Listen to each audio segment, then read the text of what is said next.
use more of his personal judgment as to what targets needed to be eliminated. And then, of course, the rules of engagement were ridiculous. Is from a perspective of a warrior, from other friends that I have who were over there.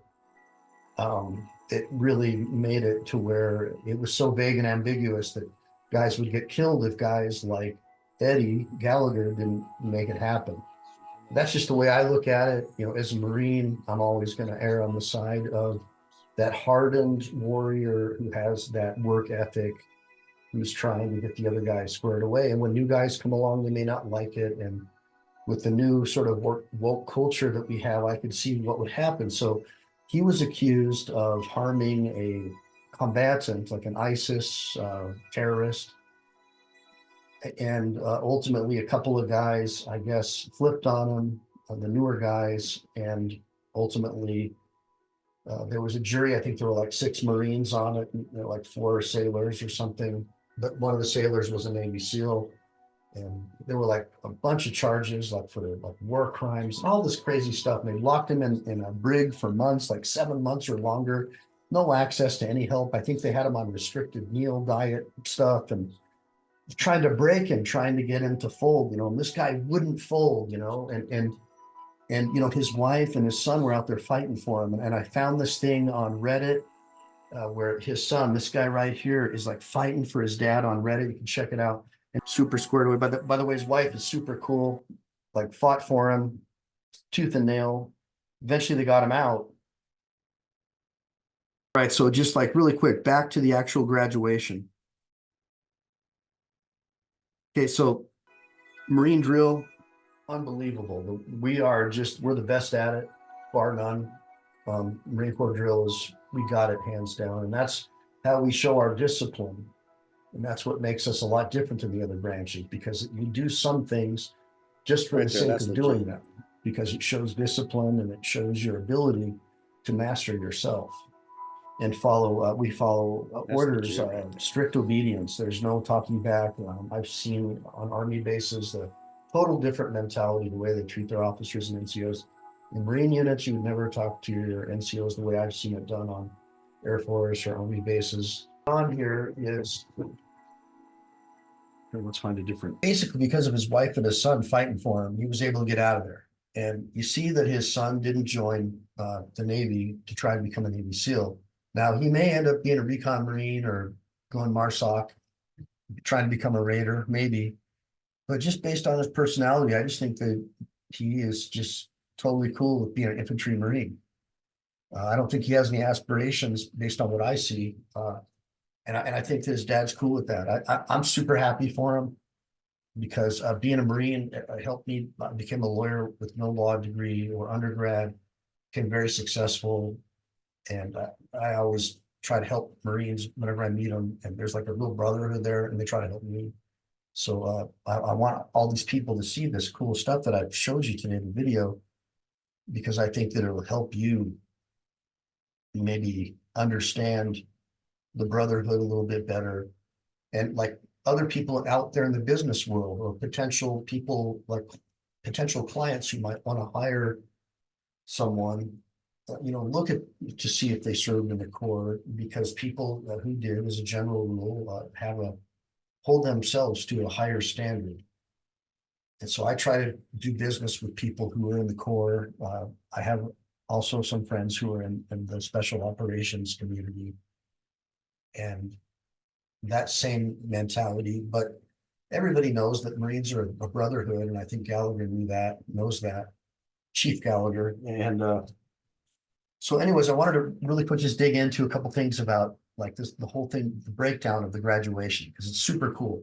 So I just want you to understand, Chief Gallagher is like renowned. He's like a Stuart Scheller or like a Smedley Butler to a lot of the rank and file old guard Marines. They know who this guy is. I mean, I know who he is, and I have friends who all know who he was. And, I've heard all the stories, and the guy saved a lot of guys. He saved a lot. He brought a lot of boys home to their mothers who shouldn't have even been over there to begin with. So in my book, this guy's a legit guy, and so I'm going to say good things about him. With the jury that he got, he had a great defense team. Whoever his lawyers were, and if if you know who they are, put them in the comments. And I'll do another video about their great lawyering, because they got a jury that any Marine who was like in recon or a Raider guy would want. And, this Navy SEAL got that. And he got a really great jury of warrior personnel. There was, in my book, that was great. And then, of course, the government tried to like illegally, allegedly, like wiretap him or his lawyers' computers. I mean, just unbelievable stuff that these guys are doing. These are our servants, our public servants going after like a decorated Navy SEAL, like who was taking names on behalf of this country. And they're trying to set him up, trying to like burn into his conversations, legal stuff. I mean, think about that. Depriving them of a lawyer. I mean, that should, everybody should shiver and tremble when they think about what happened to him. It doesn't matter what side of the political spectrum you're on. You think these people that have been locked up from what happened a couple of years ago, that are still locked up and not having proper access to their counsel, if you think that's fair, just remember that eventually the power positions could change, like the pendulum. And the idea of our country was to make sure that we had a republic in place to where the rights of the one were always upheld no matter what. And right now, what's happening, we've got these administrative agencies like trying to get ahead off the backs of people like Chief Gallagher, destroying his career so they can maybe launch themselves into another command, maybe, or into a higher office. And at least in many cases, that's what I've seen. And so I just want people to understand, it's pretty symbolic when the son of a Navy SEAL goes Marine Corps after all the stuff that went down. So to me, that made a big statement to me. And I wanted to share that with all my viewers and my friends who are still in the service and stuff, especially like show it to your moms.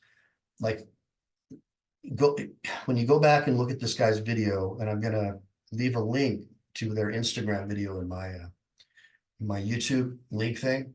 I want you to take a look at it because the sound's way better. And I'll probably do another one with one of my buddies. Take a look at it. I think you're gonna love it. And so is there anything else? Oh, okay, on the dress blues. Okay, here's the deal. Here's what I think. I think that the dress blues and all that stuff, you saw the Marine Corps band in the background. I mean, we always have a band, but everybody just looks squared away. It looks special. So I think that maybe, just maybe, command or someone there, went the extra mile to make sure that graduation would be with full blues. Because I just don't think that that's normal. It wasn't. Put it in the comments if you think it is. It wasn't for me. It wasn't for my series or any series that I knew of afterwards. But I want you all to check that out. And if you know anything more about what went down, I know that he tried to help Stuart Scheller, by the way, who I just really admire because he really went the extra mile for his Marines, and he really exposed the incompetency in the Afghanistan withdrawal, which was an embarrassment on a global scale that America's prestige will never recover from. It was an absolute disgrace, and our media has done a really good job at hiding it. But people who serve in the military or who know anything about the military or how we think as Marines or soldiers, especially people who are in the combat arms, we know that that was a total joke, that withdrawal. There were incompetent officers, incompetent upper officers. It was a disaster. So anyway, so Scheller tried to help out, or one of these guys tried to help each other out. And I guess they got into trouble with PayPal. So I just wanted to kind of show you, it's like when people do stand up and speak out against wrong and injustice, there's like an entire corporatized media that'll come after you. And, so I wanted to really, give my sincere gratitude for the family of the chief for fighting for him and staying by his side. That was legit what you guys did. Super stoked.